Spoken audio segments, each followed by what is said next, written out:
하나님은 약속하신 대로 구주 예수님을 보내주셨습니다. 그 예수님을 맞이할 수 있도록 선지자를 통해서 또 말씀했고, 또 예수님이 잉태되고 이제 엘리사벳을 통해서 말했고, 또 사가랴를 통해서 말했고, 계속 말씀하십니다. 이렇게 말씀하실 때 예루살렘이 소동합니다. 그러면 그들이 어떻게 되겠습니까? 예수님을 맞을 준비를 해야 되잖아요. 왜냐하면 그들은 하나님의 약속을 기다리는 사람들, 하나님 백성이잖아요. 그리고 또 소선지자를 통해서 어떻게 하느냐 하면 그 예수님을 맞을 준비를 하라고 계속 말씀해 줍니다.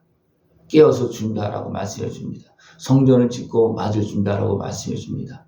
그러나 그들이 온전히 준비하지 못해서 예수님을 보고도 못 보고 알려줘도 못 듣고 받아들이지 못하는 그런 모습이 되어집니다. 헤로드 왕 때에 이제 예수님이 베들레헴에 가서 이제 태어났습니다. 베들레헴에서 하나님이 이것을 별을 통해서 온 세상에 알립니다. 별을 통해서 깨어있는 동방의 박사들이 별을 보고 유대인의 왕의 탄생을 알고서 옵니다. 왔을 때 유대 땅까지 왔는데 별이 이제 안 보이는 거예요. 그러니까 어디로 갑니까? 왕한테 가는 거예요. 유대인의 왕이 태어나는데 어디서 태어납니까? 이들은 이런 것을 잘 모르니까 가서 왕한테 물은 거예요.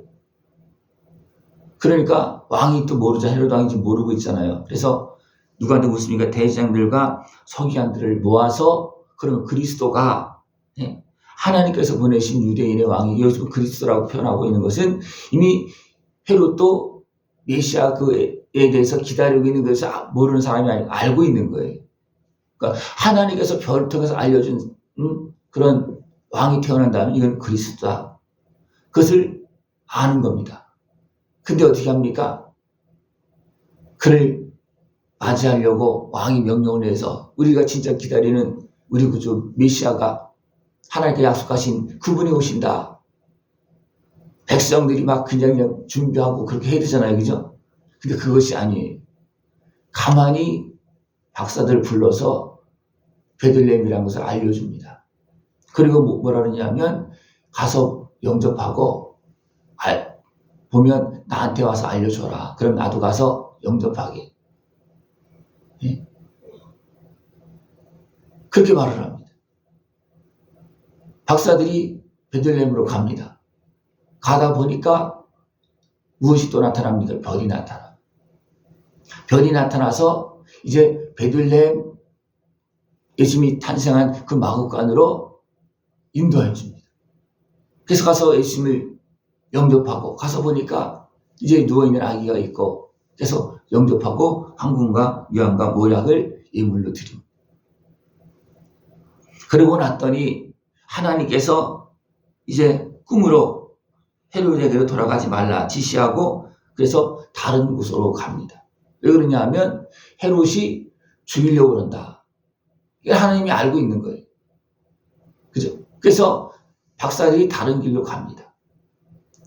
박사들이 다른 길로 가고 이제 헤롯이 기다려도 오지 않으니까 어떻게 합니까?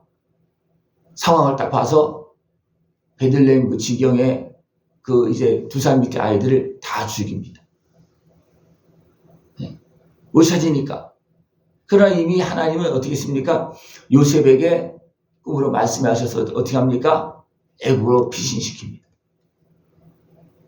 그래서 예수님은 죽지 않고 애굽으로 가지만 악한 그 헤롯에 의해서 2살 밑에 베들레헴 지경 안에 있는 2살 밑에 사내 아이들이 다 죽습니다. 그리고 나중에 이제 또 하나님께서 말씀해서 이제 돌아오게 합니다. 그래서 나사렛 가서 사십니다. 그것도 나사렛 사람이라 칭하리라 하심을 이루려 함이로라. 그래서 나사렛 가서 사십니다. 그러니까 하나님은 예수님이 오셔서 어떻게 사실 것까지 다 알려준 겁니다. 왜 그렇습니까? 그 백성들이 영접하라. 그러나 깨어있는 사람들은 순순한 사람들을 영접하지만 세상 권세를 가지고 있는, 더 나가서 어둠의 권세에 매여 있는 사람은 어떻게 합니까? 죽이려고 하고 결국은 어떻게 합니까? 모함해서 백성들에게 거짓으로 말하면서 예수님을 죽입니다. 그러나 예수님은 우리의 구조로서 우리의 죄값을 치르기 위해서 십자가를 지시는 것입니다. 하나님 분명히 알려줬습니다. 예루살렘이 소동하도록 알려줬습니다. 또 그 전에 누굴 통해서 알려줬습니까? 엘리사벳을 통해서 알려주었고, 또 사가랴를 통해서 세례 요한의 사역과 예수님에 대해서 알려줍니다. 그랬을 때 그들이 깜짝 놀랍니다. 그때도 소동합니다. 세례 요한이 이제 태어날 때 그때도 소동합니다. 그런데 사람들이 사가랴를 어떻게 했습니까? 성전과 제단 사이에서 죽입니다. 사람들이 모르게 은밀하게 했죠. 그러나 그것을 누가 말합니까? 예수님이 말합니다. 너희들이 사가랴를 죽였다. 왜 그렇습니까? 사가랴는 제사장으로서 이것을 알고 있고, 사가랴가 한마디 하면 굉장히 중요한 역할을 하기 때문에 세상에 속한, 어둠에 속한 그런 권세들을 합니까? 은밀하게 죽인 거예요. 그러나 하나님은 예수님을 알고 있었습니다. 너희들이 아벨도 죽였고, 그걸 뭐라 했냐면, 사가랴를 죽인 너희가 사가랴를 죽였다. 그래 말해요. 너희가 죽였다. 하나님은 분명히 그 백성들에게, 그 백성들을 구원하러 오신 예수님을 맞이할 수 있도록 계속 알려줍니다. 그죠? 언제부터 시작을 했습니까? 아담과 하와가 범죄했을 때, 그때부터 어떻습니까? 여인의 후손을 통해서 내가 너희들을 구원할 것이다. 너희들을 유혹해서 넘어뜨린 사단의 권세를 깨뜨릴 것이다. 그리고 너희를 구원할 것이다. 그때부터 계속 말씀하시고, 이제 다 이루시고 난 다음에 어떻게 지금도 말씀하고 있습니다. 지금 왜? 우리를 구원하시려고. 그죠? 지금도 말씀하고 있는 거예요. 그러니까 온 세상 사람들에게 지금 다 말씀한 겁니다. 온 세상 사람들에게. 왜 그렇습니까? 온 세상 모든 사람들은 하나님의 형상대로 지음받은 사람이기 때문에 지금도 사람을, 하나님의 형상대로 지음받은 사람을 구원하시려고 지금도 말합니다. 그러나 알려주었을 때 그들이 압니까 못합니까? 왜 그렇습니까? 마음을 닫고 눈을 닫은 거예요.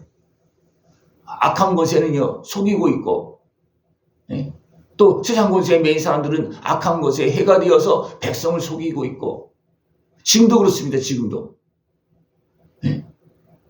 지금도 이단들이 속이고 있고 악한 권세자들이 속이고 있습니다. 지금도 그렇습니다. 그러나 깨어있지 못한 백성들 어떻게 합니까? 거기에 속아서 우리를 구원하시고 우리에게 생명을 여신 주님께로 오는 것이 아니라 세상으로 갑니다.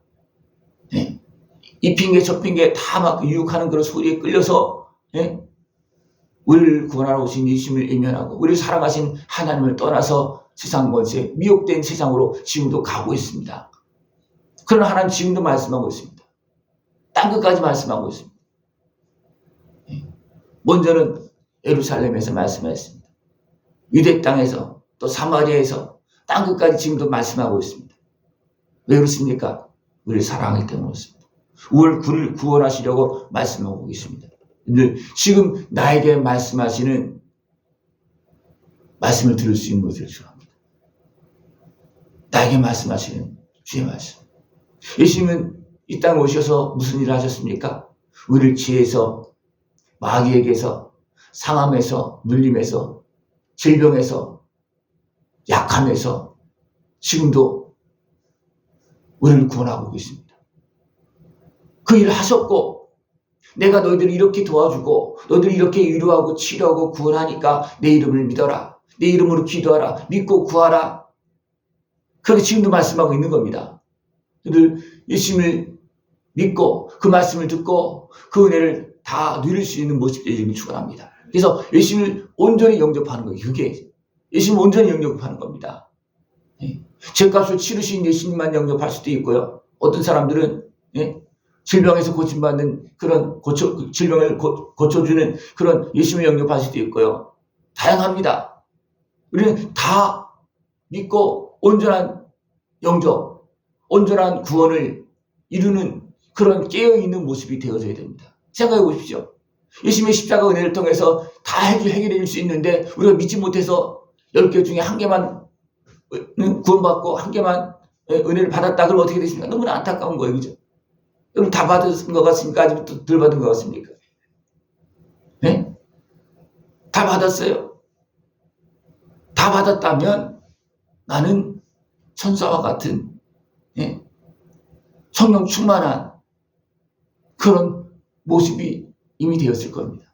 아예 다 받았으면 하나님께서 야 너는 안 죽어도 되겠다. 그래서 에녹처럼 그냥 데려갈 수도 있는 거예요. 왜? 다 변화되어 있으니까. 죽을 일이 없잖아요. 죽음을 통해서 나누어서 정리할 이유가 없잖아요. 그죠? 그럼 우리가 다 받지 못하면 되겠습니까? 죽음을 통해서 버릴 것은 버리고 된 것만 알고만 거듭난 하나님의 사람만 그죠? 하나님께로 데려가는 거예요. 그럼 어떻게 가기를 원하십니까? 다 가기를 원하십니까? 아니면 그냥 일부만 가기를 원하십니까? 어떻게 보면 씨앗으로 말하면 씨앗 하나만 올라가도 다 가는 것과 마찬가지예요. 영적으로 보면. 그죠? 그러나 우리의 삶을 통해서 하나님께서 주신 그 은혜를 통해서 변화되어서 풍성한 열매를 맺고 100개 열매를 맺을 수 있는 모습을 가지고 이제 100개 열매를 맺고 가는 것하고 100개 열매를 맺을 수 있는데 1개 열매를 맺고 가는 것하고 차이가 있습니까? 없습니까? 있죠. 상급과 멸류관의 차이가 있는 거예요. 그죠? 또 온전한 구원의 은혜를 누리고 더 아름다운 모습으로 더 풍성한 모습으로 천국 영광의 길로 걸어나갈 수 있는 복된 사람이 되어주길 축원합니다. 그러기 위해서는 우리가 예수님을 온전히 영접하고 온전한 구원의 역사에 참여하는 그런 모습이 되어져야 된다는 것입니다. 하나님은 지금도 우리를 변화시키시면서 그 은혜를 주시려고 지금도 일하고 계십니다. 그 은혜에 다 참여할 수 있는 모습 되어지길 축원합니다. 기도드리겠습니다. 하나님 아버지 감사합니다. 오늘도 변함없이 온전한 구주 예수 그리스도의 그 은혜를 다 누릴 수 있도록 말씀하시고 부르시고 세우시고 그 영광을 걸어가게 하심을 감사를 드립니다. 예수님을 바로 믿고 영접하여서 그 은혜 복을 다 누리고 하나님께 영광 돌리는 우리 모습 되어지도록 주님 함께하여 주시옵소서. 예수님의 이름으로 감사하며 기도드리옵나이다. 아멘.